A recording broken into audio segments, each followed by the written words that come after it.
by Bob McChesney and John Nichols.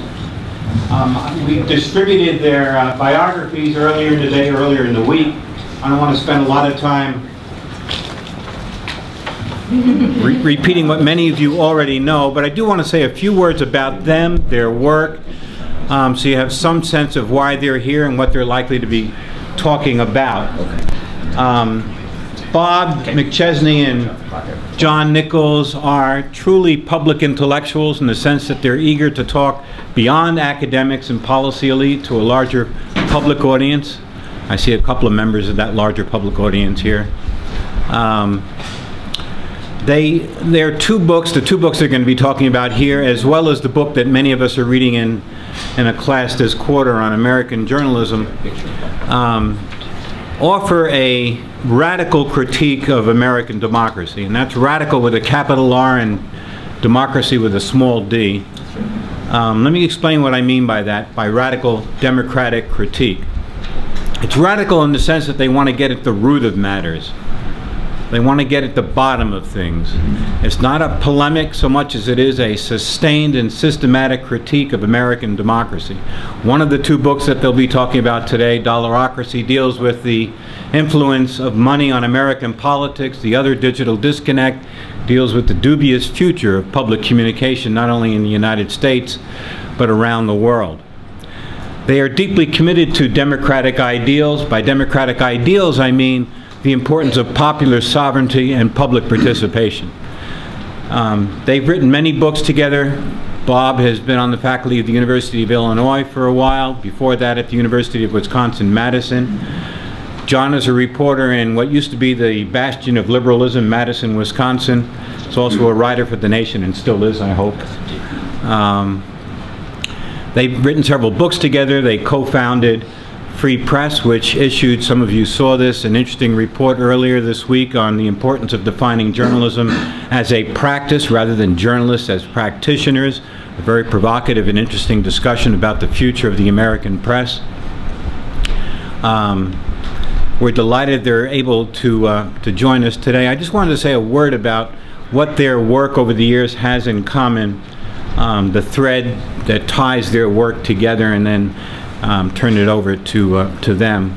I think you'll find across these two books today, along with their other work, a concern for the limits, not of democracy, but of liberal democracy as it's understood and practiced in the United States. And the particular aspect of liberal democracy that interests them and that constitutes the center of their critique, I think, is the limits of market forces as a way of resolving public disputes. With that, let me introduce you to Bob McChesney on my left and John Nichols on my right. Gentlemen. Thank you so much. Thanks,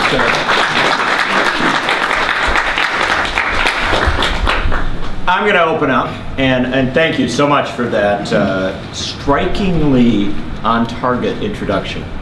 Not actually read from our Wikipedia page, which is nice. So we appreciate that very much. Before we get going, I'd like to, first off, is our sound good? We're comfortable with all that? We have such good technology here. I want to do a quick note of the fact that in the front row here is Craig Aaron, who is the president and CEO of Free Press, which is the media reform network that Bob and I helped to form about a decade ago. And Free Press is a group that works on an awfully lot of the issues that we'll talk about today. Craig may even throw in a few answers if we don't have them. Thanks so much for coming out. I'm going to talk a little bit about the themes in Dollarocracy, and Bob will pick up on some of these themes and then link some of them into his very remarkable book, Digital Disconnect. So Dollarocracy is a book about democracy. Unfortunately, if you want to write a book about democracy in America today, you can't title it Democracy in America, as de Tocqueville did, better part of 200 years ago, because our democracy today is in severe disrepair. It is in a circumstance perhaps as bad as it has been in for at least 100 years, and perhaps longer. But it is important that we note points at which it's been in good shape and bad shape, where the progress is good, the progress is bad. The historian Eric Foner suggests that the best way to look at the popular franchise, and of course democracy, the demos, this is people coming together to choose their leaders to shape the affairs of state. Foner suggests that voting rights in America, this critical way in which we weigh in and hopefully shape things, not the end of democratic life, but at least the entry point at the start, is best seen as perhaps an accordion, something that will be on an expansive track and then pushed back in. And what Foner suggests is that power itself determines when to allow a little more democracy, and then when democracy's gotten a little too far and pushes back in. Now, the notion of a fluid and unsteady democracy is, we think, essential to understanding the discourse that we are in, but also one that's a little unsettling to folks. Because people like to believe that while we may have not started on perfect ground, we've gotten someplace. Our bad news for you is that we never get someplace. We're always on the journey. And at this point on the journey, we've been sidetracked remarkably badly. And let me take us back to the founding, though, and let you know just a bit of perspective here. When this country was started, only about 4 to 6% of the people who lived in the United States were thought to have the right to vote, were considered to be privileged enough or acceptable enough to cast a ballot. So frankly, in a congressional district at the founding of the Republic, this room would contain all the voters in the congressional district. In fact, in the first elections in the United States, remarkable contests between future presidents like James Madison and James Monroe in Central Virginia in 1790. What would happen is a group of people would gather in this room, and then everybody else, the great mass of people, because it was hot still, they would stand outside the window and look in. They were spectators to democracy. So the overwhelming majority of people did not actively participate. They watched it as a theater, and a fascinating theater. They were quite interested, and should be, because it would decide many of the details of their life, but yet they had no role whatsoever. And the interesting thing is who was allowed in the room. White guys. But not just any white guy, right? I mean, you had to be a white guy who owned a substantial amount of property. Not a white guy with maybe one cow, or a white guy with a little house or something like that. No, you needed to be a white guy with a lot of property. Then you got to get in the room. So who didn't get in the room? Women, not at all. Women were outside the room. African Americans, despite the fact that in many of these regions they were the dominant population, often enslaved, they were not allowed in the room. Native Americans, their country, they were not allowed in the room. But also the vast majority of white guys weren't allowed in the room because they didn't own property. And so at the end of the day, a very limited, very dysfunctional model of democracy, and yet an aspirational model.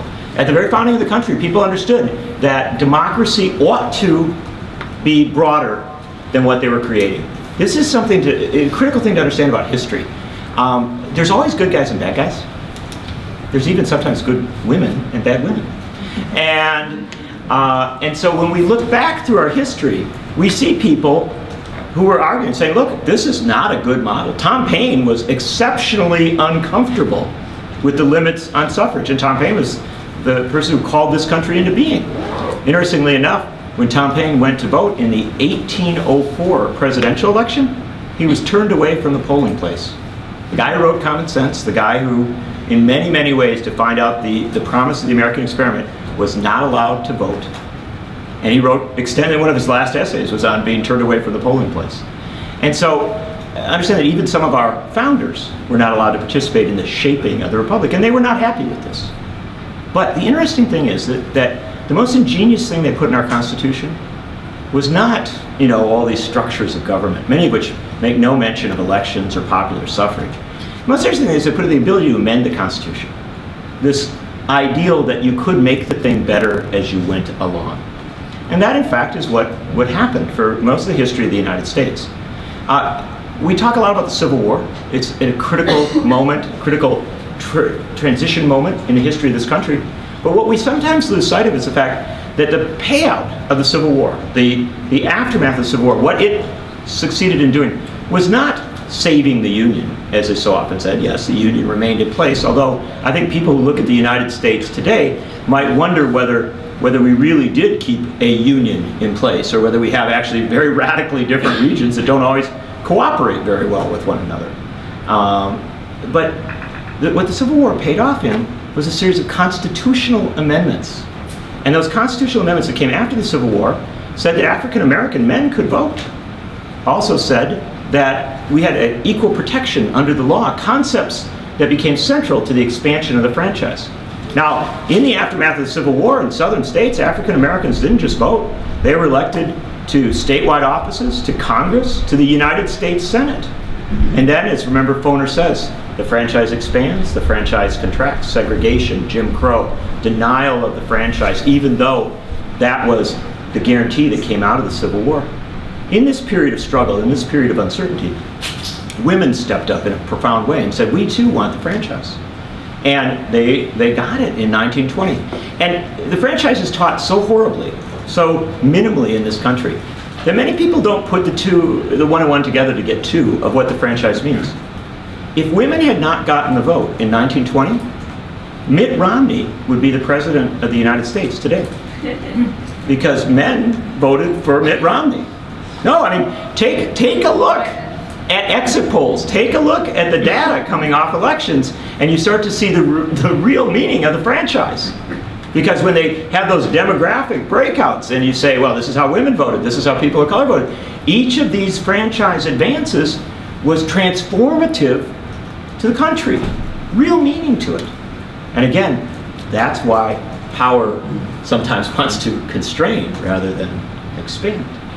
And what came after that? Then this incredible race through the 20th century, where Native Americans were allowed to vote in the country where they were before Europeans came, where Hispanics in the Southwest broke through and began to be allowed to cast ballots, where the Civil Rights Act and the Voting Rights Act began to make real that promise of Southern enfranchisement, but also, frankly, enfranchisement in much of the North for African Americans. And then, interestingly enough, very important to remember, in 1962, within the lifetime of people in this room, we banned the poll tax. Constitutionally, we banned the poll tax.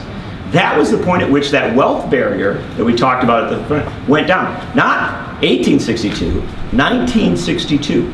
And we closed off that decade, that remarkable decade of the 1960s, by saying that 18 to 21-year-olds who we were sending off to fight in wars ought to have a right to vote on whether those wars should take place. A remarkable arc of enfranchisement, which was transformational in so many ways. In the late 1960s, early 1970s, survey research shows that American teenagers were the most optimistic teenagers in the world, along with Chileans and Israelis. Chileans got a little bit of a wake-up call a couple years later, but there was immense optimism in this country and an immense faith that you could, via the franchise, via political participation, have a transformative effect on the country. But it wasn't only young people, and it wasn't only, engaged small d Democrats that thought that. There were also some very wealthy people that began to become incredibly concerned about that reality. And one of them was a fellow named Lewis Powell. Now, Lewis Powell was an attorney down in Virginia. And he's a very distinguished gentleman. He was the sort of Southerner who was acceptable even to Northerners, because he best anyone knew, hadn't joined the Klan or anything like that.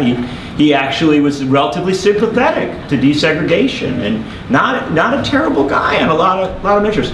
His brief was corporate power, corporations, money, economics. He was the head of the American Bar Association. He was also a lawyer for many corporations, very wealthy man. He actually worked with tobacco companies. Early 1970s, he was especially concerned because in this moment when Ralph Nader was the most trusted person in America, according to polling, tobacco ads went off air on TV. You couldn't advertise tobacco anymore. And so he was saying, oh, this is a pretty bad situation. Why, if you can start making it hard to advertise for cigarettes, why, what next will the people start to do? We might start to regulate corporations and say food has to be healthy. We might actually say that workplaces have to be safe. We might even end up having people say, well, you've got to have a living wage and maybe even health benefits or something like that. And this was a very concerning thing, and Lewis Powell wrote a memo, a 6-page memo. And in that memo he said, this is getting a little out of control. Corporations and wealthy people, if they want to maintain their space in this political circumstance, they're going to have to step up.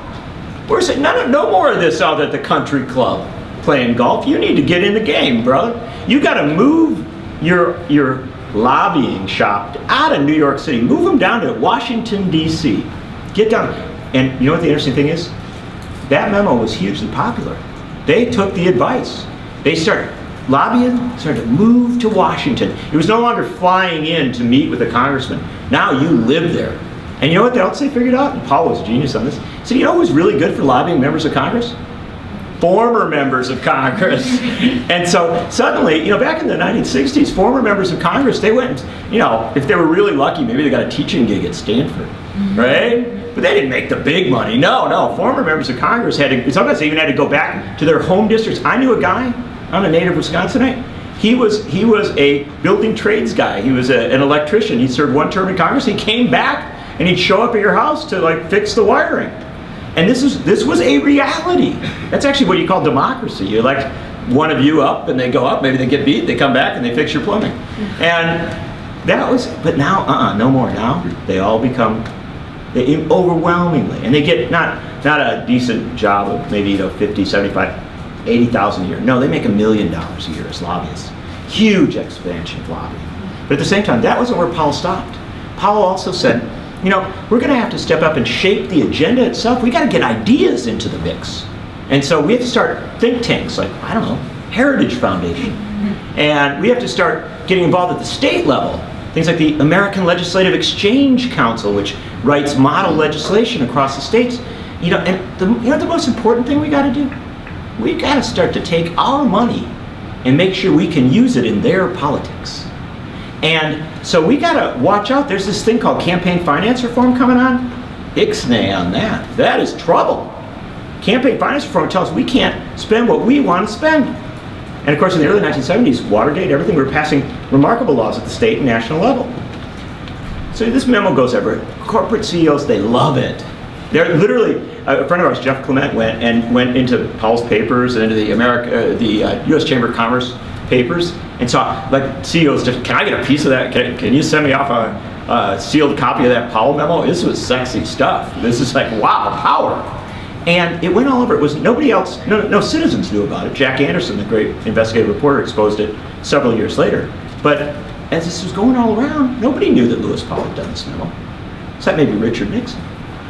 Richard Nixon said 2 months after the memo came out, hey Lou, you want to be on the Supreme Court? Lewis Powell said, why, yes I would.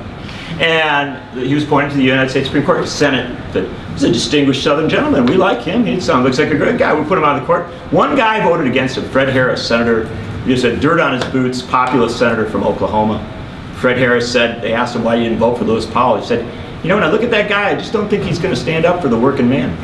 And lo and behold, on the Supreme Court, Lewis Powell didn't exactly do that. He became very, very active when cases came down in engaging at a high level in getting the barriers to money in politics knocked out of the way. Buckley v. Vallejo in 1976. In the book, we trace this whole arc of how case after case after case, not Citizens United in 2010, which everybody talks about, but case after case after case across the 70s, the 80s, the 90s, where they knocked down more and more restrictions on money in politics. Buckley v. Vallejo allowed wealthy people to give whatever they want. Then there were other ones that allowed corporations to engage in referendum campaigns. Then case after case after case. Interesting thing is, Powell always had an enemy. Bad guy, so like fighting him on the court. Populist, rebel kind of guy. William Rehnquist. Now, William Rehnquist was one of the most conservative members of the U.S. Supreme Court. But he's an old school, honest conservative. He thought that conservatives could win debates based on ideas, not on flooding the thing with money. And Rehnquist said, boy, if you keep knocking down these barriers to money in politics, the next thing you know, we're going to have rich people buying elections. Our politics is going to be about big money. That's going to set the agenda, not the people's needs. And Rehnquist actually pushed back, wrote dissents, sometimes prevailed. And then Rehnquist left the court. Now Powell did too, and everybody said, oh, Powell, he's a good guy. You know, They didn't look at all this pattern here. But when Rehnquist stepped down, John Roberts got appointed.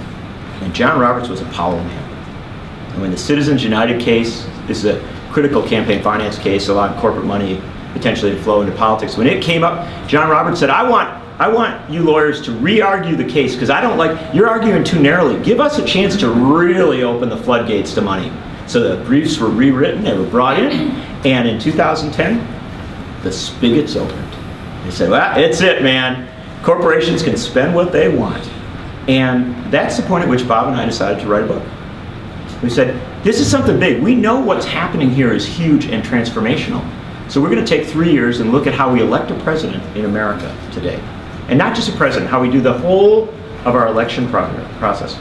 But what we determined was that roughly $10 billion, over $10 billion was spent in the 2012 election cycle. Now the group Open Secrets, a wonderful group in Washington, they said right around election time that $6 billion had been spent. Now that was New York Times, everybody, they put that as a headline, $6 billion spent. And you know what people said? They said, well, $6 billion, that's a lot of money, but it's not all that much more, so it hasn't expanded as fast as we thought. Maybe Citizens United and all these other rulings aren't that big a deal. But here's the interesting thing, the Open Secrets study, which is great and we love it, based on a lot of FEC records, doesn't take in state and local elections. Doesn't take in dark money, which is so hard to track, and where so much of this money is now flowing into our politics. So we stepped back and said, let's look at the whole thing. What we found is there's nobody in this country, we have no central election office that looks at all the money that's spent in politics. Nobody's doing this. So we stepped back and looked at it state by state, community by community, across this country. It took a long time. But what we determined was that it is roughly, we determined at the time we wrote the book about 10 billion. We now know it's about 10.3 billion because we literally keep finding more and more money that flowed in, being reported late in the game through tax filings and things like that. The bottom line is that it was almost double what it was. It was a huge inflow of money into our politics. And so much of it's going at the most vulnerable spots, not in presidential races, but in local contests. San Jose had a city council contest recently.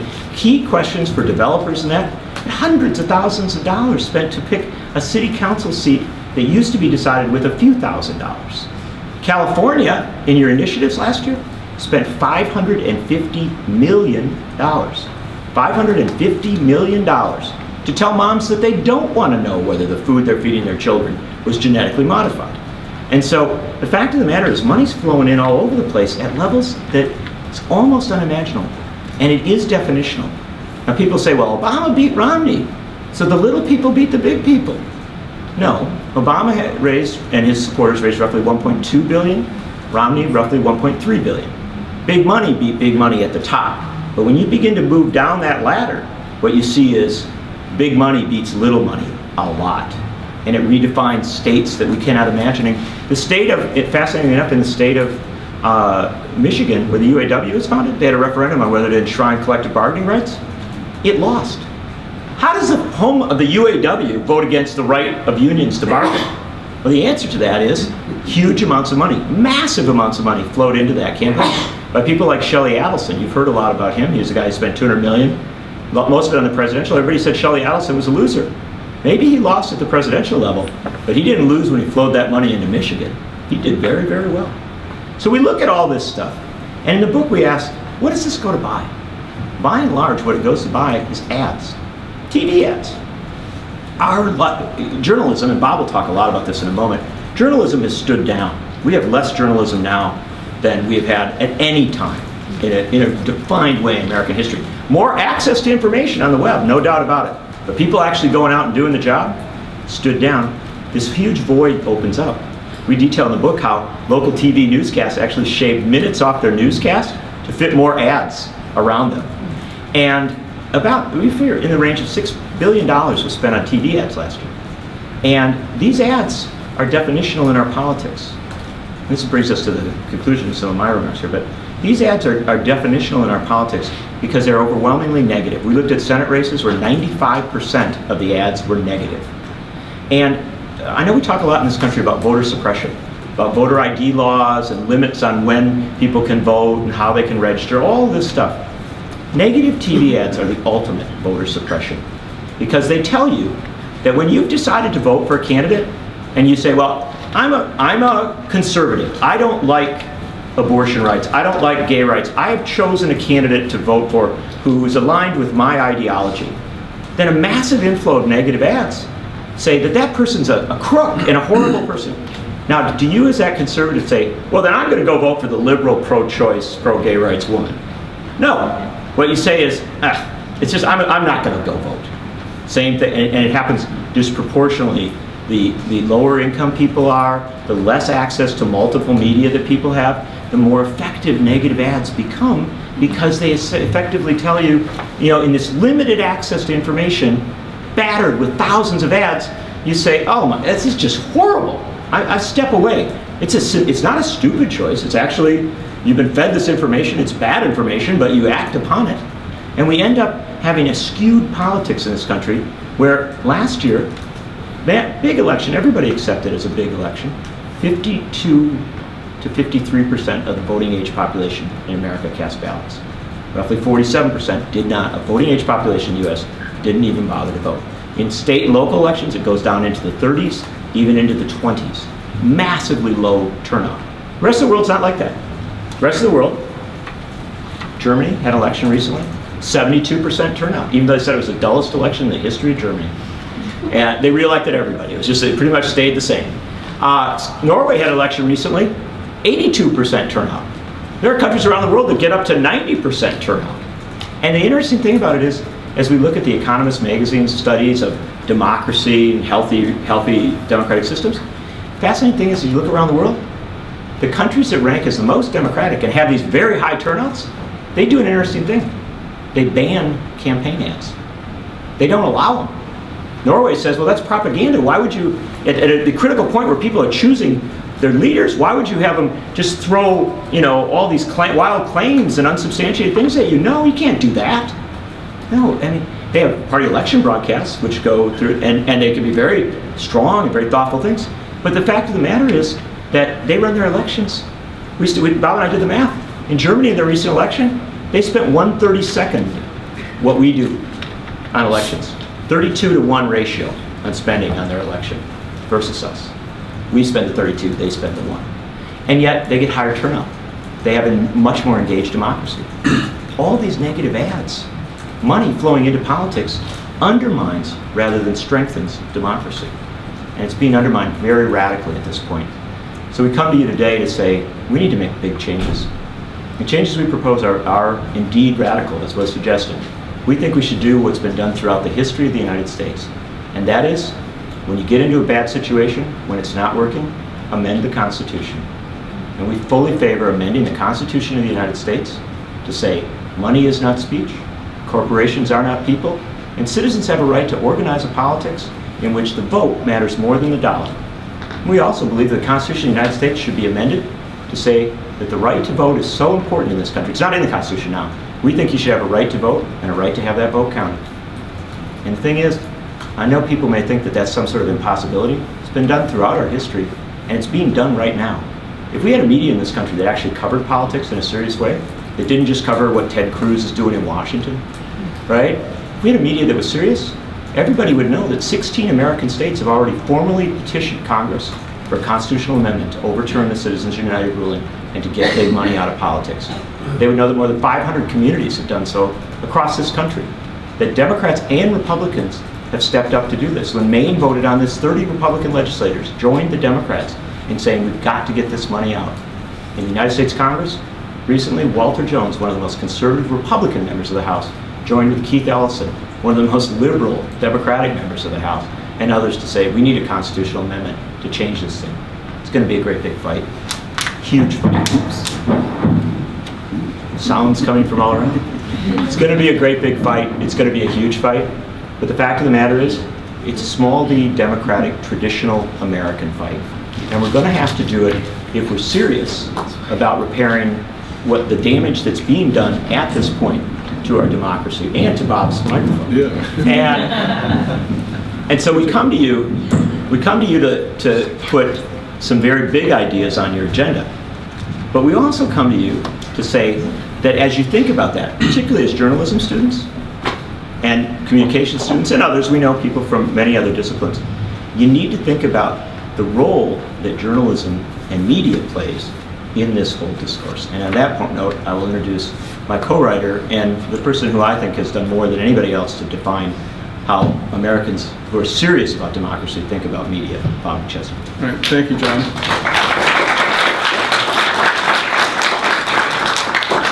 Yeah, in a nutshell, to understand what we mean by dollarocracy, it's just the term democracy means rule of the people, the demos. Dollarocracy means the rule of money.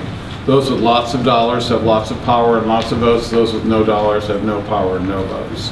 Last year, Princeton University Press published 2 books by leading political scientists, Martin Gilman's and a team of scholars, one based at Berkeley, and they studied how governance works in the United States today in the Congress. And they both came to the identical conclusion. If you look at the decisions made by the US Congress, they are made overwhelmingly with no interest whatsoever in the opinions, values, concerns of the bottom 90% of the population. This don't factor in at all. The decisions are made to suit the interests of those at the top, the wealthy and the powerful, on issue after issue after issue. That's what dollarocracy means. Bernie Sanders, Senator Sanders, who graciously wrote the foreword to our book, he introduced us at the book release party in Washington a month ago, and he said, unconditional, he said, I've been in the Senate 7 years, I was in the House 16 years, I can tell you nothing can get passed by Congress that is opposed by Wall Street or corporate America. Nothing. They have veto power over all decisions. That's dollarocracy. Jimmy Carter, just this last summer, was meeting with visiting German dignitaries at the Carter Center. It was supposed to be an off-the-record meeting. It became an on-the-record meeting thanks to an iPhone. And he said, in describing America today, that we are no longer a functional democracy. We are off the democratic grid. We no longer meet the rudimentary standards you expect of democratic governance. The rule of law no longer applies here. There's 2 very different sets of law, maybe 3, depending on your economic status. In short, we're in very troubled times. We're in a very difficult location. And when you look at the internet, it's looked at as maybe the solution to dollarocracy. The internet will be the way that will give people the power, both economically, politically, informationally, so they can do end run around this entrenched corporate power in Washington, this intense lobbying power. And one of the reasons I wrote Digital Disconnect was to try to address that issue. Just how effective has it been as a tool to empower people to democratize our society, which is, I think, the boldest claims about it have always gravitated in that direction. And you know, I won't keep you in suspense. I don't think it quite has worked out that way.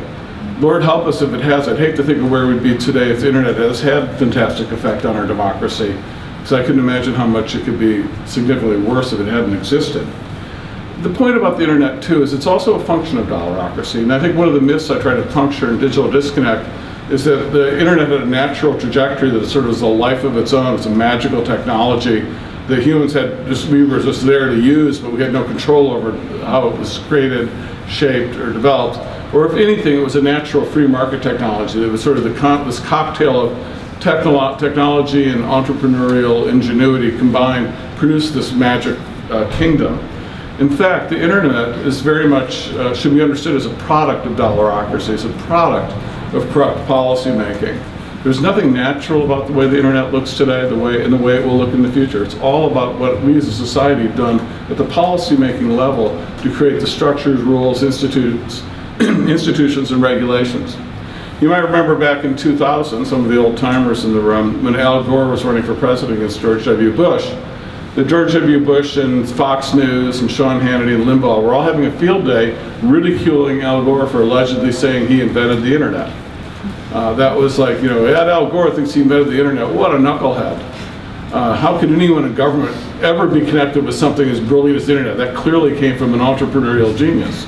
And in fact, in fairness, George W. Bush, the only intentionally funny line of his career came at that moment. And he said, if that Al Gore is so smart, how come all the internet addresses start with a W? Remember that was that probably one that got him closer to winning the election. Didn't actually win, but they got him closer. But you know, in fairness, and people rushed Al Gore's defense, he never said anything about the internet, but he was a key player on the relevant committees, first in the House and later in the Senate, that provided much of the funding for the internet, and he was always a strong advocate for expanding that funding. So while he never invented it, he certainly in any history of the internet would play a key role in its history and its development. And the reason is that the internet is a pure function of public sector spending for decades of it. In 1972, the internet actually approached, the government, approached AT&T and said, do you want to take this thing over? And AT&T studied and said, no, we can't figure out how to make any money on it. You keep it for now. We'll call us in 2 decades. You keep it for now. And the government did bankroll it. It's a testament to public sector spending. It was a classic case of basic research. There wasn't still at that point enough applied research to make it commercially viable. And that's how we got the internet. And one of the great stories I try to tell in Digital Kid is this amazing metamorphosis between 1990 and 2000, this 10-year period, where the internet goes from being entirely non-commercial. No, even non-commercial doesn't capture what the internet was like in 1990 or 1991. I think Mark Andreessen, the founder of Netscape, who lives not far from here and now is a gazillionaire investing in internet companies, said it best. He said, when we started Netscape, the internet was militantly egalitarian. It was ferociously anti-commercial and anti-profit. That's what we had to deal with. The whole culture was hostile to commercialism, to profit. It was set up by radicals for the most part. People who viewed it as a revolutionary force to empower people, and they tried to design it that way. And there were prohibitions on commercial use of the internet into the early 1990s. And so that flip-flop, from how did you get from there to the late 1990s, when it was the center of a new economy, when whoever makes the most money wins, anything goes. That was a really stunning period in history. I try to chronicle it in the book. But it did take place, and one of the greatest claims for it, and one of the reasons why that transition took place so easily, there are several factors, but the one that's most pertinent for our discussion right now is that we had fairly serious economic stagnation in the early 1990s. Clinton got elected in '92, to some extent due to the recession of the early 90s.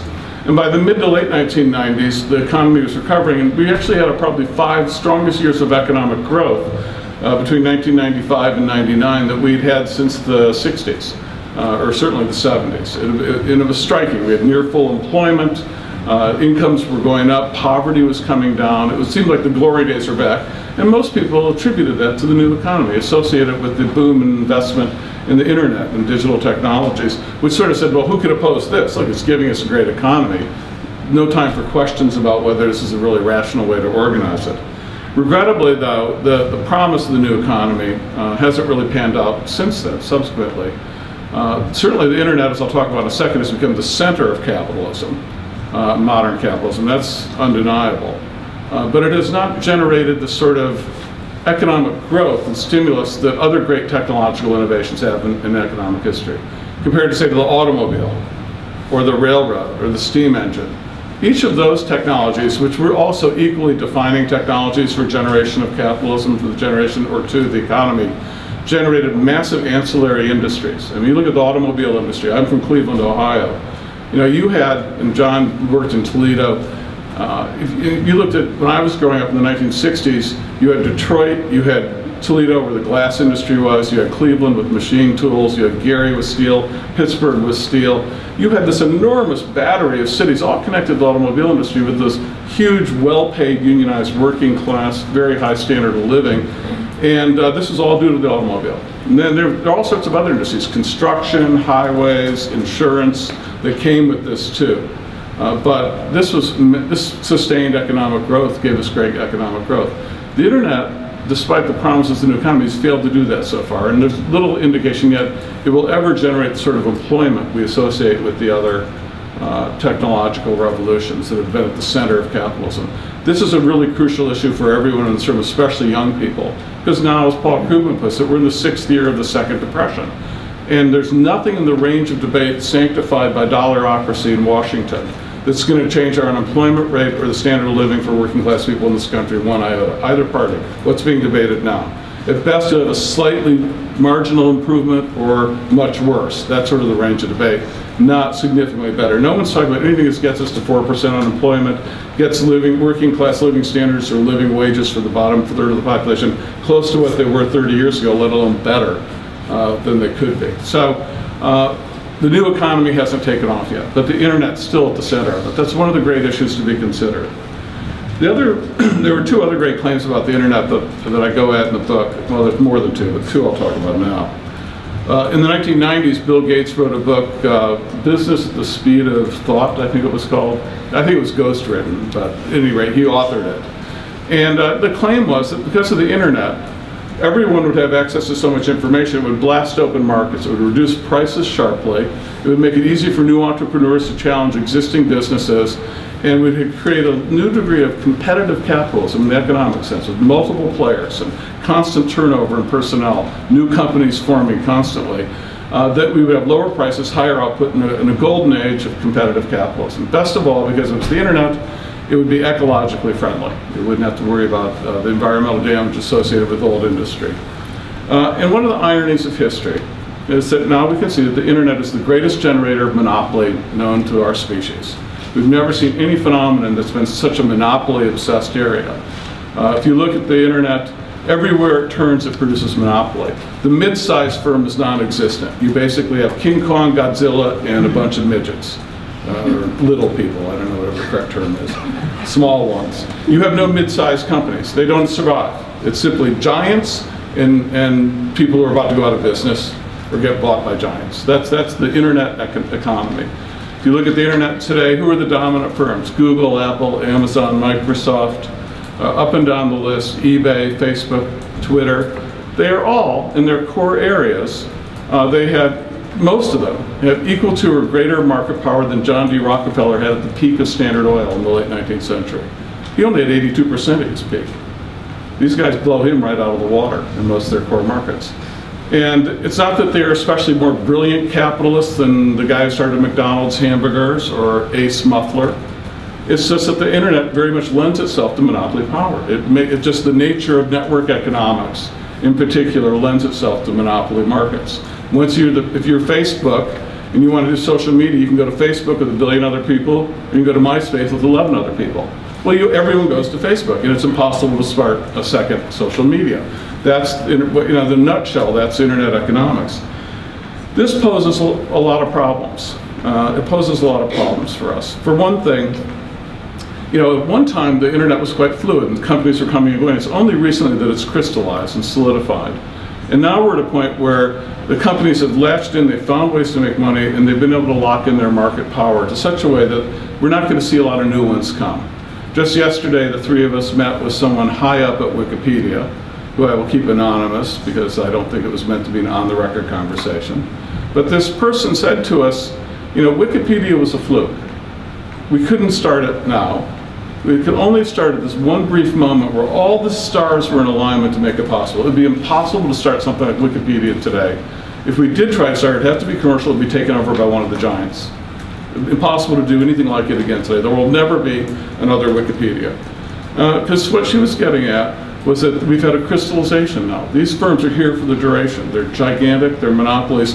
And what we're seeing in the new internet economy is you should view each of these companies like Google, Apple, Amazon, Microsoft as like continents of the world, and they're each fighting for global domination. And the continent they each have, Africa, Europe, South America, is where their monopoly gusher is that generates endless profits. Then they use the money to try to reach out and make strikes into the other people's areas. They can be the second or third player in one of those markets. They get 10% of the market, the other giant gets 80%. That's still very profitable. But they're the only players. They're the only ones in the game. No one else is getting in the board. The game is more or less set. It's going to be very difficult for newcomers to enter compared to 5 years ago or 10 years ago. And part of the reason here, and this gets to the political power that is associated with monopoly power. Milton Friedman, an economist who, if people who read me are surprised to find how often I invoke him, and not uncritically, but for lessons he teaches. I disagree with him on most things, but still he's a very valuable economist to read. He was asked to explain, why is it, do you think capitalism is the best society for freedom? What's your defense of capitalism? And Milton Friedman said, the reason why capitalism is the best possible system is that the economic power is over here and political power is over here, and they're completely separate. So no one has a monopoly of power. And under feudalism, the king was the richest guy. He ran the economy and the government. Under communism, the party runs the economy and they run the government. So there's no space for diversity or for power or freedom to live. But in his model, it was crucial that the economy be competitive, that there be lots of players, and not be dominated by a handful of giants. And that was, in his argument, the defense of capitalism and democracy. That was what he used. Well, if you look at what's happening today in America with the internet, you can see that Friedman's notion of that sort of split between government here and business over here has completely collapsed. That's what Dollarocracy is all about. But especially when you look at the internet. The largest companies that dominate the internet now are completely in bed with the government, to the point where they overwhelm it on virtually any policies that deal with those companies. The only time we ever have a debate on internet policy in the United States today, ever, is when some of these giants are fighting each other, as was the case with SOPA. Then finally we can get a leg in and we have two sides fighting. You might have some public gets a chance to join in. But if they're all in agreement on something, it's virtually impossible at this point. That's how Dollarocracy works. To give it, those companies I just mentioned now qualifies 12 of the 30 largest companies in our economy. 12 of the 30 most valuable companies in the American economy today are internet monopolies.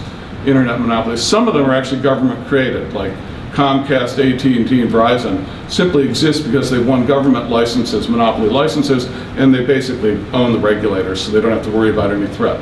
Which is why we have the most expensive internet service provision and cell phone service in the world and the crappiest service compared to anywhere else in the world. So they have a cartel. They don't even compete with each other. It's not an oligopoly, it's a cartel. But the other ones are these network-generated monopolies, the Googles, Apples, Amazons, and Microsofts. And those companies have supreme power politically. And this calls into question the whole framework for capitalist or liberal democracy, as Ted used the term at the beginning. Because Franklin Roosevelt put it well. He said in the 1930s, as he was a student of fascism, he said that when private power grows so large and entrenched that it dominates the elected government, the liberal government, you no longer have democracy. According to Franklin Roosevelt, you have fascism. That was his definition of fascism. And this is, I'm not meaning to use that term in a pejorative sense, but when we think about the NSA scandal, when we think about how these monopoly companies have worked without exception very closely with the government on what are highly dubious and often illegal practices, it should give us pause. Milton Friedman's split of the companies are over here and the government's over here, that's just for mythology. That has nothing to do with the real world. And it's a frightening world at that. So we are supposed to have one saving grace, both for our elections, for our governance, and for the way the internet will develop. That's supposed to be our journalism that draws us into public lives. It makes us understand the world. It gives us the power and information we need to be participants as citizens. And of course, here again, the new media, the internet had the great promise. It was going to provide a quality of journalism and information for politics that was unsurpassed in human history and give us a democratic revolution that would be unimaginably great. This was the promise of the 1990s, rejuvenated to some extent with the blogosphere roughly a decade ago. Well, it hasn't quite happened the way they thought it would be. One thing is we've learned that's been quite striking is the traditional idea was that the old media, newspapers, broadcasters, okay, they're going to go the way of the dodo bird because everyone's moving online, so the future is digital, and eventually we'll come up with a commercial model of journalism digitally that will replace what was dying. And there's going to be a tough patch, you know, maybe 5, 10, 15 years where we go from losing the old journalism before we figure out the new journalism, and hopefully we can sort of make it to that new patch before everything collapses. That's been the operating theory, I think, of America for the last 20 years. Now we know there is no future waiting us of digital success in journalism. In fact, the only resources of note going to journalism in America still are the ones few remaining in old media. There's hardly anything being done in the digital realm. And it's, you know, we've had 2 bits of evidence in the last year that have sort of made this depressingly clear. First bit of information was Rupert Murdoch, probably the greatest media imperialist of our generation. Whatever one might think of him, he has been the most forward-thinking, visionary CEO. He looked at China a decade before anyone else, said, I want to take that market over, I want to get in there. He built the Fox network. He's always thinking a couple moves ahead of everyone else. Rupert Murdoch decided a few years ago he was going to do smartphone and iPad journalism what Google had done to search and Amazon had done to book sales. He was going to get the monopoly on the market and dominate it and rake in the money. And he spent between $50 and $100 million on his iPad paper, the smartphone paper, or product, the paper, and the daily, excuse me. And then he finally folded his tent, said, I can't make money at this. Even with a monopoly, this is not going to be profitable. It's not worth doing. Another even more depressing prospect came at roughly the same time, The Economist magazine did a report on The Guardian, the great English newspaper, which is a nonprofit company run by the Scott Family Trust. And The Guardian looked at the Economist looked at The Guardian, which has all this massive traffic online. And so if anyone's going to have the sort of monopoly power in terms of traffic of network effects online for journalism, like the equivalent of a Google, it's going to be The Guardian. And they've won every award. And the Guardian is, plugs all its money back into journalism. They don't have any investors they have to satisfy. It's a nonprofit trust. And they concluded that once the other streams of revenue that the Guardian depends on to support its internet activities dry up, from the print edition of the Guardian and from some of its other business activities it has, the actual internet part of it, the online part of their journalism can't support itself. It's costing 30, 40, 50 million pounds a year. And they've tried every American, expert consultant, and that's probably our biggest expert now, are BS experts who go abroad and tell people how to make money on the internet doing journalism.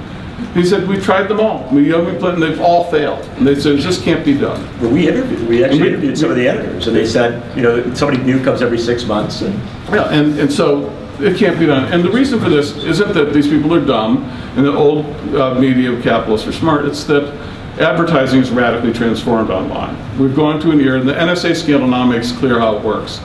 When advertisers buy ads online, they don't buy a website and then everyone who goes to the website sees the ad. That happens rarely now, decreasingly. Increasingly, the money goes to an ad network owned by one of those big monopoly giants like Microsoft or Google. And then they would say, we want to buy 25 million women who are 20 to 24 who might be in the market for this product. And they'll find those women wherever they go online, whatever website they're at, because they know everywhere you go. That's what the NSA scandal teaches you. And they'll find you in real time, right away. They won't have to wait 6 months and hope you go to the website. Take a few questions, because we're going to run out of time. Okay. And I will, let me just close on that point, though. As a result of that, newspapers that used to get 100% of the revenue from their websites were down to 20% by 2010 from advertising. They're under 10% now, and like a parabola, it's approaching zero. There is no commercial solution to the journalism crisis. We're back to where we were at the beginning of the Republic. It's a public good. It's going to require a public policy solution if we're going to have independent, uncensored, competitive newsrooms with people paid to do it, with editors, fact checkers, proofreaders, that which is the foundation of free society. The market will not produce it, and it's up to us to do it for ourselves with a democratic government. On that note, let's take some questions. Absolutely. Thank you.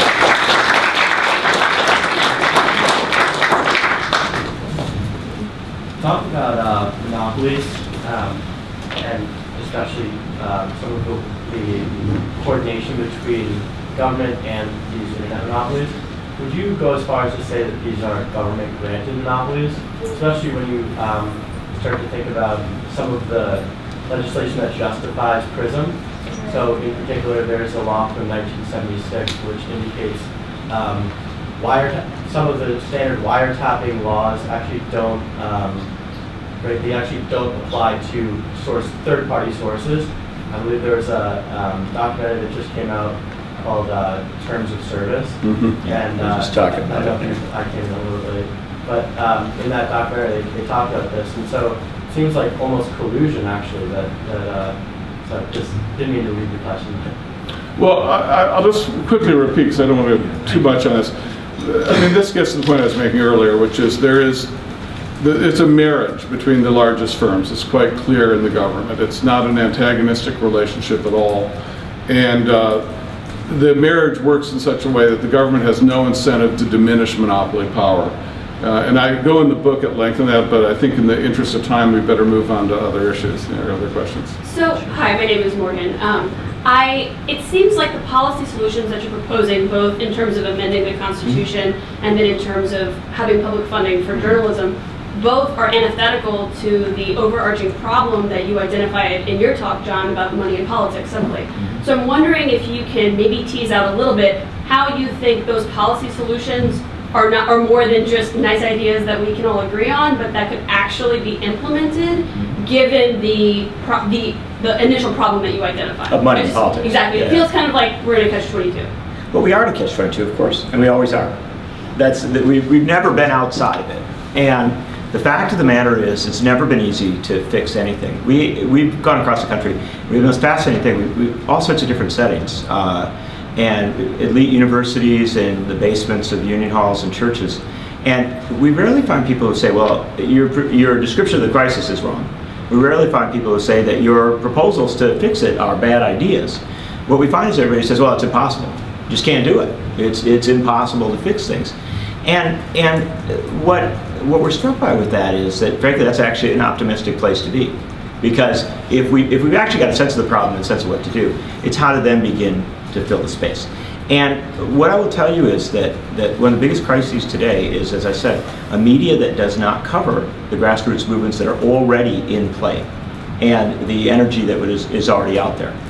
It is my sense that you reach critical junctures in history where there becomes such a public outcry and people become so furious that they actually begin to push the process, and it gets outside of the parties, outside of the politicians. We had one 100 years ago at a point when women couldn't vote, we couldn't elect our Senate, we didn't have the ability to tax or realistically regulate corporations. That was 1910. By 1920, women had the vote, we had created an elected Senate, and we created a tax system that could tax corporations. Remarkable change in a very short order, as well as all sorts of other beneath those lower level changes.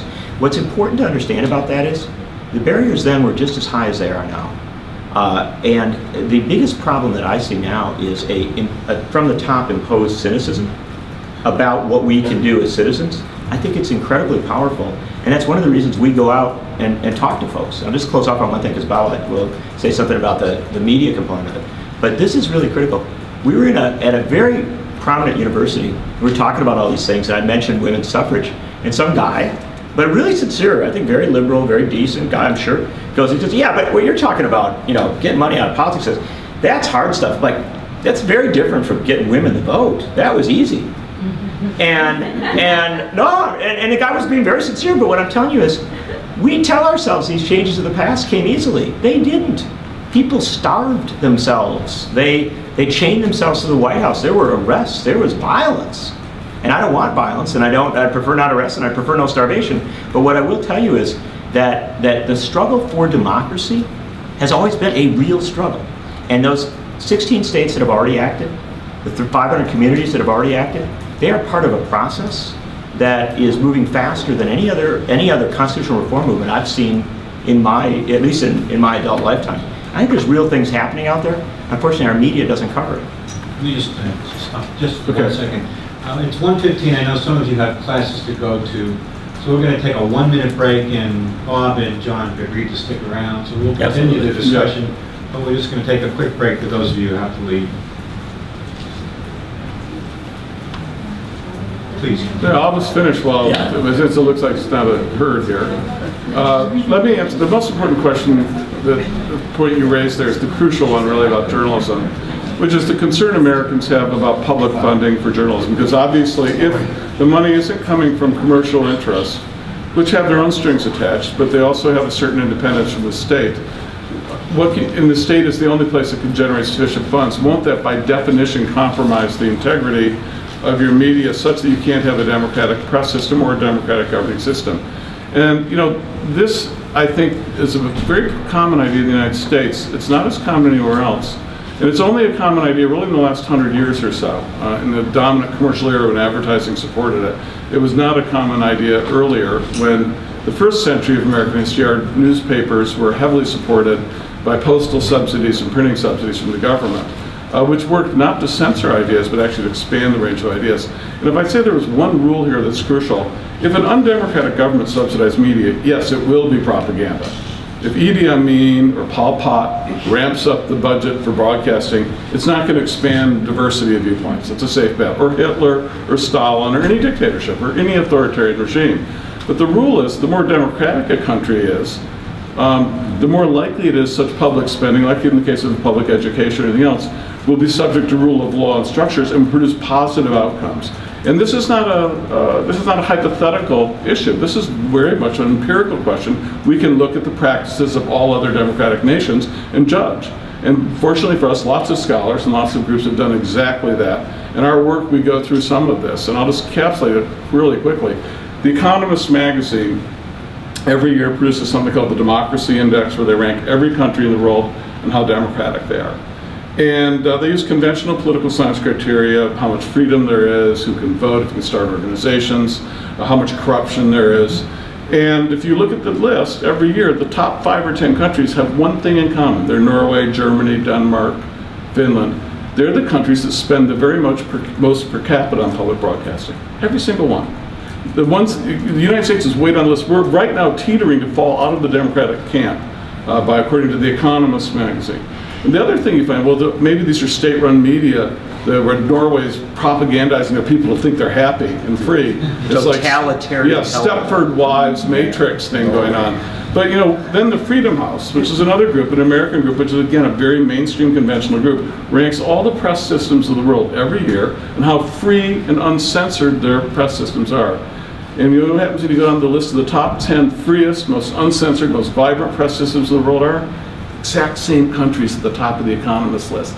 The exact same countries that have the very largest per capita public media spending. We're way down that list. And what the research shows is that in a country's democratic, increased government support of journalism leads to more diversity of viewpoints. And I'll give a great, my wife's Norwegian, I spend a lot of time there. Norway not only has an enormous public broadcasting system per capita with thousands and thousands of journalists, highly respected. But they also have something else I wouldn't necessarily recommend for this country, but to give a sense of what they do, they have a policy to support dissident newspapers on the margins. They keep daily newspapers alive. So there are several daily newspapers in Oslo that circulate nationally. And on the far left, or fairly far left, there's one that was here, make the nation look like National Review. Yeah. It's called Class Struggle. Yeah. It's called Klassekampen. And a friend of mine was the editor of it for a long time. Now he's an academic. And there's a similar paper in the far right. And these papers both get 50% of their budget from the federal government, from the national government. They wouldn't exist without that money. But the value is that they're actually really well done professional papers with big staffs. Every newsstand in the country has copies of it.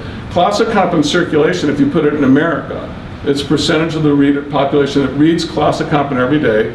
The same for the right paper. Klassekampen circulation would be 1 million copies a day if it was in America. So that's 1 million, imagine what's the nation's circulation, 200,000? About 200. 200. So it'd be 5 times the nation, probably one of the 10 most widely read publications in the country. That's what I mean, that's a subsidy. No one in Norway disliked, well I should say no one.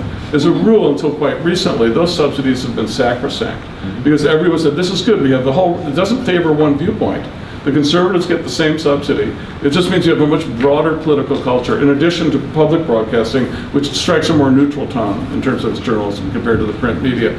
So my argument is that we need to think constructively and creatively like our framers did when they instituted those postal subsidies, to come up with ways to have uncensored, diverse, competitive, nonprofit, non-commercial journalism. And we suggest ideas in our book for ways to do it. But I think we don't say we have the answer. We say this is what the question's got to be. Because the market will not solve the problem.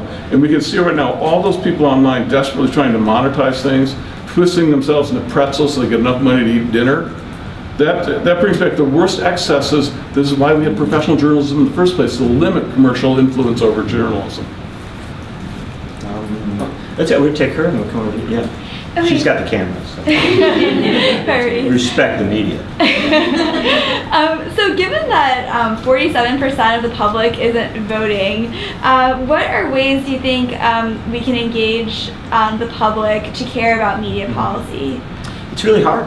Look, I mean, the fact of the matter is that Neil Postman kind of scoped this out a long time ago when he talked about entertaining ourselves to death, right? This idea that we have created media systems that are really quite good at filling the void, right? Making us not think about a lot of other stuff. We can watch American Idol and vote on that. Why vote in an election? And so the fact of the matter is, it is a complicated game. And Bob and I have been working on this for a long time. We have worked with Craig, who does this every day, 13, 14, 18 hours a day, at the neglect of his family and community. It's a great struggle. There's no doubt of that. But what we found is this amazing thing as we go out. This is why we literally do these tours, why we come to campuses, and we always do community events. We'll be at a church in Berkeley tonight. We find that when the people come out and we draw them away from the screens, frankly, and I do this, I have a 9-year-old daughter who's in the back desperately wishing she had my phone in her hand. so that she could be, doing, Minecraft or something. And, but when we pull people away from the screens and we start to have this small d democratic discussion, as we've done, and this wonderful woman says, yeah, but how are you going to do it? And at other places, we were out at Google yesterday, and some guy's going, well, I don't like this aspect of it, but when we do the amendment, we ought to start to do this. When people start to engage at that human level and talk about it, we think we make the breakthrough. And then we begin, and you hopefully talk to other folks, this is not a short-term process. Nothing in the American democratic experiment, small d democratic experiment, has come quickly or easily, ever. It has always involved getting people engaged in new ways of thinking.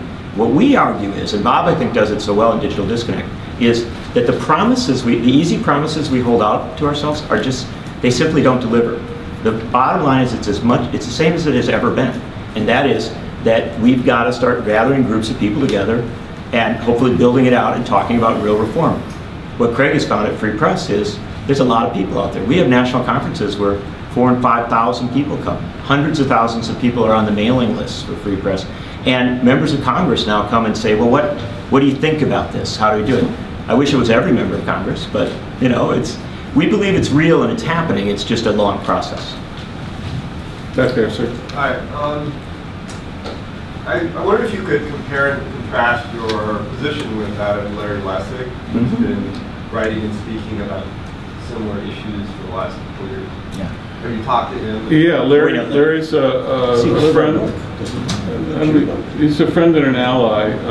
Actually, I think we're pretty much on the same page as far as I can tell. Based on his response to the book and his communications with me, he liked it a lot. So I learned a lot from him. You'll see his name in our book quite a bit in Dollarocracy.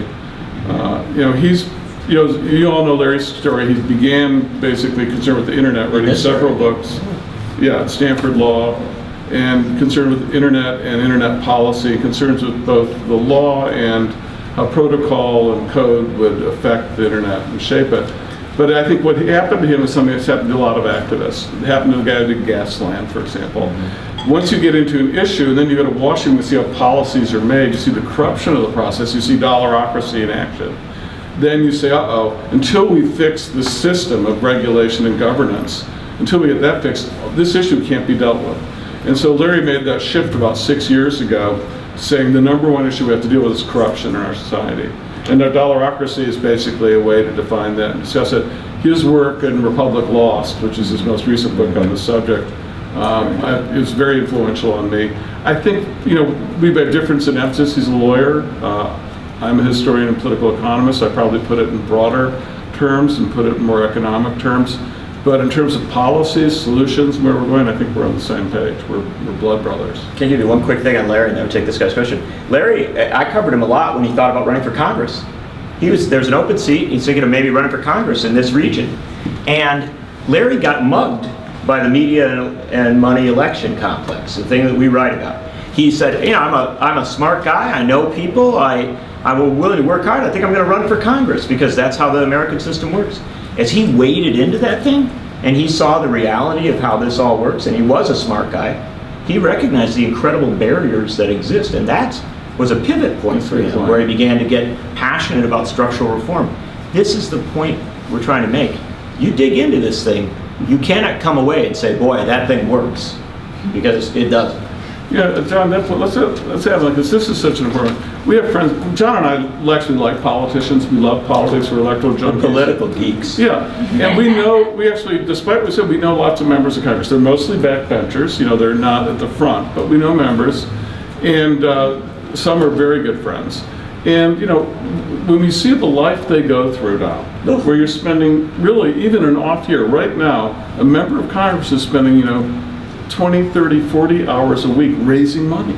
You have to raise money constantly, just so you get stature within your own department for committee assignments. You have to constantly be raising money, even if you're in districts where you can't possibly lose. You have to constantly be raising money. And you look at that pressure on you to raise money, well, it's like, Larry Lessig, if he wasn't a real patriot, you get out. Yeah. But I mean, it really drives people away who should be, it attracts the wrong sort of people. The other story we learned recently on the book tour, we ran into a guy who worked in politics, and he worked for a liberal campaign guy up in the Midwest who organizes campaigns for candidates. And so he actually represents the liberal wing of the Democratic Party. And he has a history of embracing outsider candidates. Yeah, like he worked on Ralph Nader, so he went outside the party one time. And this guy makes a living working for these candidates. He's at the point now, our system's gotten so corrupt, he will not represent a candidate unless they are a millionaire themselves. So even to be an opponent of dollarocracy, you've got to be a millionaire. Because otherwise you have to raise so much money they can't run a campaign. You've got to come in and say, I can put my 10 million on the table, that's my ante. Now at least I can possibly be a candidate, even to be the liberal Democrat opposing money in politics. And this is really what we're reduced to now. Ralph Nader had this book that came out, a novel, incredibly enough, a few years ago called Only the Super Rich Can Save Us. And that's sort of what we're left with. Dollarocracy is you get to root for a billionaire. We're not participants, we're just spectators. Billionaires are the real players. They're the only ones who have the resources to play in the game as donors or politicians. And so hey, I hope my billionaire wins, like I root for the Cleveland Indians. But that's not a democracy. That's dollarocracy. And the bad news of it is not all billionaires are created equal. Billionaires tend to have the politics traditionally associated with billionaires. And they're not the politics associated with anyone else. Earlier you were talking about the failure of coverage around populist movements, and it probably relates to the need for money as well. And Bob was talking about the professionalization of journalism seems to be maybe the context for a lot of these, these seemingly immovable factors about the media. Could you say something about, I don't know if that Dickian's in the syllabus here, I don't think it is, but it should be. Yeah, but these biases that are inherent in the system of professionalized journalism. Let me start with that, and I'm going to hand it to John. I'm very critical of the way professional journalism is developed in the United States, but I'm not critical of professional journalism per se, just per quo. And I had a grad student named Ben Scott who went to work with Free Press as our Washington director for many years. And he wrote a dissertation exactly on this fight over how we were going to define professional journalism in America. And he looked at the Newspaper Guild, the Union of Print Journalists in the 1930s when it was being formed. And he wasn't the first to see this, but he really went in great depth. Because there was a battle over what would professional journalism mean. There's no algorithm that says this is what it must be. And the vision that George Seldes and the young I.S. Stone and Haywood Brun had at the founding of the Newspaper Guild was they thought professional journalism would represent everyone outside of power against everyone in power. It would afflict the comfortable comfort they afflict. It would regard everyone in power with the equal skepticism. It wouldn't favor one party over another, so it would be nonpartisan, but it would be equally skeptical. The newspaper owners at the time didn't like that model of professional journalism. The Newspaper Guild wanted to use their contracts to actually formally remove control over the news from owners and advertisers altogether. They would have the control over it in their contract. That was something else the owners didn't like. They didn't want a journalism that was constantly getting politicians pissed off at them, going at their business and exposing local business. And so we ended up with what became a different type of professional journalism, which was much more comfortable just accurately reporting what people in power say. And when people in power debate something, you have actually room for good journalism. But when people in power tend to agree on something, journalism tends towards propaganda, which is why in foreign policy issues, our coverage of entrance into war in the professional era has been, through to the present day, the lowest form of our journalism, because it's simply ill-equipped to deal with consensus at the very top. Because then if you try to cover criticism of a consensus opinion among elites, you're accused of being ideological, because no one in power is talking about it. And so you're non-professional. So it puts a real dampening effect on critical journalism. Other type of professional journalism, though, wouldn't have that problem. I mean, and we still see that today. I mean, you see it with Amy Goodman, Jeremy Scahill, Glenn Greenwald. Glenn Greenwald, to his credit, holds Obama to the exact same standard he held George W. Bush. He doesn't say, well, I like Obama more. He supported same-sex marriage, so I'm going to cut him slack on torture. No, torture is torture no matter who's president. And, you can tell where my opinion comes down on what type of professional journalism you should have. Let me take one thing. There never was professional journalism, there never will be. You can't have it. It's a silly game because somebody defines what is professional journalism, right? And whoever's done that's got an awful lot of power, right? And so by the nature of it, there are hopefully standards of honesty, fairness, decency as you go into this game.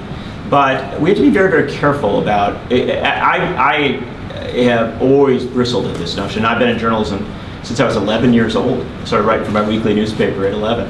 And I've done broadcast, print, digital, the whole bit. And so I'm very cautious about the use of the term. But I would say this. The biggest problem we have as regards professionalism, fairness, decency, quality in journalism is scarcity, right? We don't have the resources at this point directed to journalism that allows journalists to be very, very confident in what they do, and also to build the thing out to the level it should be at. And so you asked initially about covering grassroots movements. Here's the bottom line. You go out and say a grassroots movement matters, you are making a statement. You're saying, this thing matters, even though power may not like that, right? And you've got to prove it matters to power. It becomes a that's a lot of work, and you may have to go out and do an immense amount of reporting. You want to talk about poverty? You got to go out and cover poverty. That's hard, it takes money, it takes resources. Do you know what's really cheap? Going to the powerful person and saying, what do you think? And the cheapest way to do journalism is to do stenography to power. And the way that you can create the fantasy that you're actually doing it fairly and well is that you find a Democrat who says one thing and a Republican who says the other thing, and you say, I have covered the gambit. Now it happens if they're both getting money from the same people and they're saying roughly the same thing, you haven't covered the gambit, you haven't even begun to scratch the surface, but you're safe. You're very, very safe. And in one of our books we recount a story of an Irish journalist who, by dumb luck, ended up interviewing George W. Bush. Bush was going to Ireland, and so they said, oh, you're the most prominent most prominent journalist in Ireland, you may interview George Bush. So she sits down with George Bush and starts asking him questions, tough questions about military bases in Ireland and about the transit of US forces to Iraq and all sorts of other issues, and perhaps lies and things that led to the war in Iraq. And Bush, each question she asked, would say something totally different. He'd go off topic completely. He'd say, I really like the Irish people. I enjoy myself a green beer on St. Patrick's Day. And finally she kept pressing on the question. And at one point he interrupted her and he said, "Ma'am, I do not know where you learned about journalism, but we don't do it that way in America. You ask the question and I give you an answer, but I get to give you the answer I want to give." And it was this. And then you ask another question. You ask another question. Or move on to the next topic. Yeah. But it was this, and you must. I really recommend checking this out because it was the most blatant statement of the reality, and George Bush was totally comfortable saying it, and did not think he was saying anything irrational or weird or that would make some guy in the second row at Stanford laugh. And I cannot emphasize to you, this is the thing we ought to be concerned about. We ought to be deeply, deeply concerned about a journalism that is highly stenographic, but rarely challenging and threatening. Yes.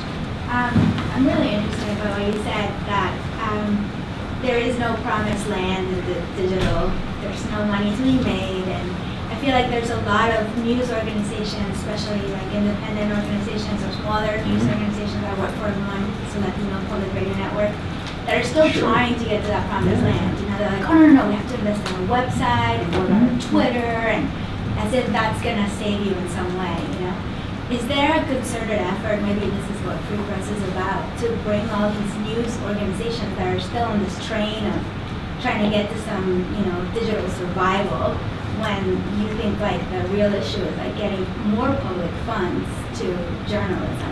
What would they say? Let me say one word about that, then I'm going to let Craig say. So this is actually Free Press works a lot on. John and I deal with groups that are struggling to do journalism online all the time. I think I'm an advisor to several. That's what we know firsthand.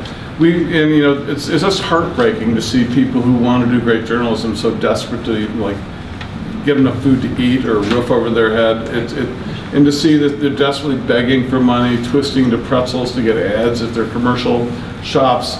I think it's just not working. I mean, it's not working if we're talking about a serious journalism. And a serious journalism, John is a great way of putting it. He says there used to be a code in the newspaper industry. You had to have so many reporters to cover a population, X number per 1,000. And then, if we go that, is you actually need human beings to cover a community. Nothing we're seeing online now gets us even within 2% of whatever that number might be in terms of supporting them so they can actually make a living. That's why I'm so centrally concerned with how we solve this as a public policy issue. And I will say, I spent a lot of time in Europe now where the public broadcasting success has masked the collapse of journalism that we see so clearly in this country to some extent. They still have vibrant, well-funded public broadcasting systems. But everywhere there, they're having the same experience. I mean, the working journalists understand this exactly what's happening all across the world. It's just more striking here and it's more immediate. That's why, the plan that we're so keen on was the Baker Plan, developed by the economist Dean Baker from Washington, who's basically said every American should be given a $100 or $200 voucher of government money they can give to any nonprofit, non-commercial news medium or medium of their choice. So it would be a government subsidy, but the government wouldn't control who gets it. Individuals could use it or not use it. And it would be just an annual gift of government money up to $200 per person. And the only conditions would be that it be a nonprofit group, that meets the criteria to be nonprofit, that it not accept advertising, so it wouldn't be competing with commercial concerns. And third, anything it does would automatically go in the public domain, would not be covered by copyright, so anyone could run it. So it'd be a public subsidy to produce all this content, and anyone could have access to it. And it'd be very competitive. If someone takes the money and does a lousy job, then you give your money to someone else. So I think, I'm not saying that's the perfect solution, but I think that's, if we're really gonna have the resources to do great journalism, we've got to start thinking in those terms. And I think those ideas, I'm delighted to say, that very idea, they've started to pass something like just in Croatia 4 months ago. They're on this exact debate they're having and said this is something we have to consider. It's the first country that's done it. And it's from the debates that we've been having among journalists internally in Europe. And I think we have to get on that train. Now, as for what to do with the... Oh, you want to... Quick disruption. The prospective journalism students have a 1:30 event. Oh. You could meet at the back of the room. Sorry for the interruption. We should probably be... Yeah, let's bring Craig in the game. The one thing, if you take a look at some of our books also, we have a lot of other suggestions, including one for taking Teach for America and have Journalism for America, so young people can come and work for institutions like that. Craig, come on up. I think that was my idea. Oh no, it probably was. You got to take the mic. Right. Come in the middle between us. Sure, that's why you want to sit here. This is good. This is fine. Oh, it's like I'm being interviewed. Hi, I'm Craig Aaron. I run Free Press, which is a group that Bob and John started, and we do this. This is what we do. We try to involve the public in media policy discussions and decisions related to the future of the internet, the future of media, and increasingly transparency and accountability. On this specific question, which I think is a great one, it comes down for me, one, in terms of, should individual outlets be investing in one technology or the other? I mean, yes, probably. What I think we need to focus on is newsrooms. Like, is it a newspaper? Is it using online? What matters is, do you actually have journalists out there reporting?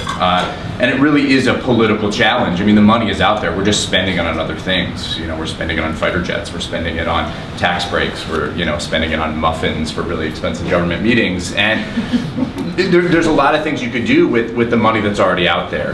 Put a really tiny tax on advertising, change the way that advertising deductions are taken and amortize it over a couple of years, and you could create billions of dollars for public media. So the plans and the ideas, whether you like Bob's tax credit idea, there are a number of others, they're all out there. What's missing really is the political will. And I think it does actually start with the journalists themselves. And so many people who've gotten into journalism are taught that they shouldn't have any political opinions. That they shouldn't, even about their own existence. I remember when the Rocky Mountain News was closing, we went out and met with a bunch of the journalists there, and a copy editor told us, it's like you can't be objective about your own demise. And I think that's right. I think that's right. So it's an organizing and a political problem. That's something we're trying to tackle. And I think the funny thing about, for me, and I've been spending a lot of time with Bob and John, is it's sort of they kind of beat you down sometimes with the amount of what we're up against, but also underneath it there's this sort of the optimism of what we can accomplish. And I think that's what I tap into, and I think that it absolutely is there. It may get a little worse before it gets better, but the conversation is beginning to change. Journalists are approaching it much differently. I used to go to journalism events and people would be like, why are you yelling at my bosses? Why are you making us look bad? That conversation doesn't happen anymore. Now, there are a lot of people who want to do new things, who are sitting in public media and sitting in newsrooms, and they're like, we have all these ideas, but we're just waiting for our bosses to retire or die, which is not a strategy for change. But I think it does suggest that there's a lot of great possibility out there. So I'll leave it with that. One more question? One more question. Okay. Yeah. From Anita? Oh, okay. Yes, back there. First of all, it's been a pleasure listening to you guys. Thank you for coming out. How will taking money out of elections change the landscape for candidates in terms of gaining public exposure? Well, I think that, you know, the problem we have now is because there is very little electoral journalism. Most races get no coverage at all. And we chronicle this in the book. It's worse than I could possibly state. I turned it off. You know what's worse? I'm just going to go organic here. Stand real close to him. Go here? I'll go commando here. Good enough, you're French. Okay.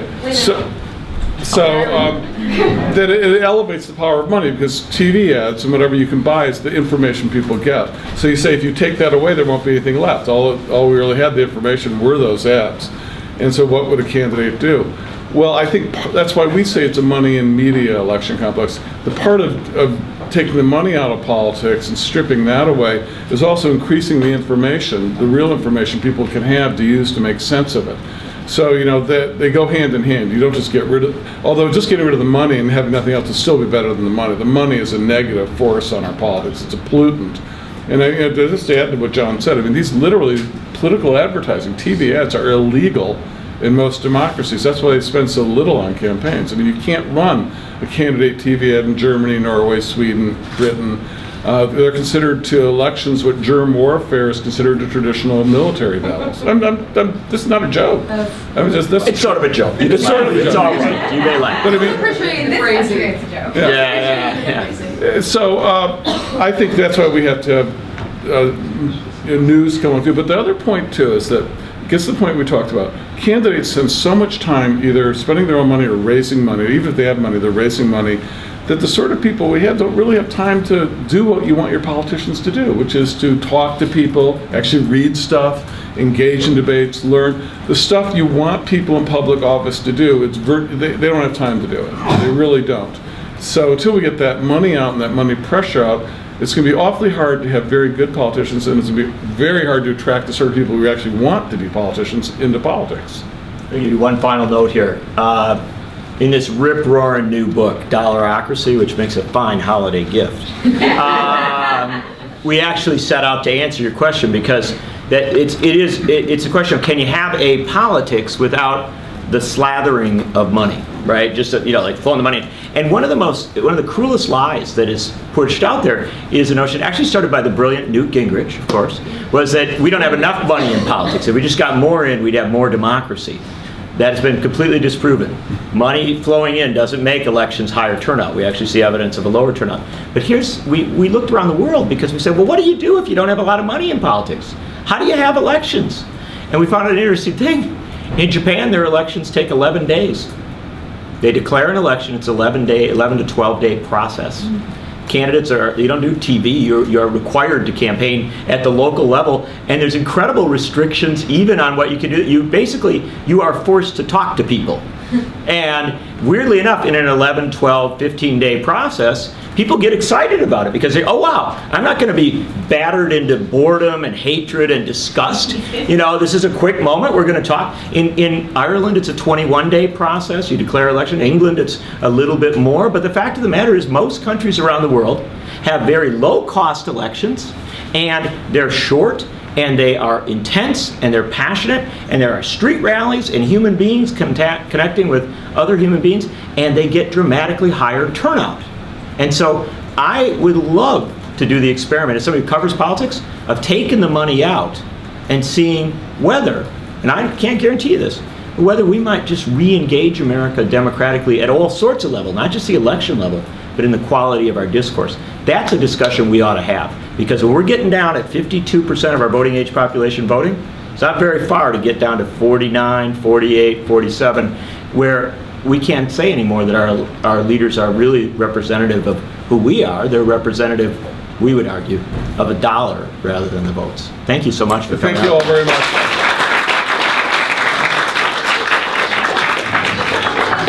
Thank you to all of you for coming, and my colleague Andreas Kosnowski for co-organizing.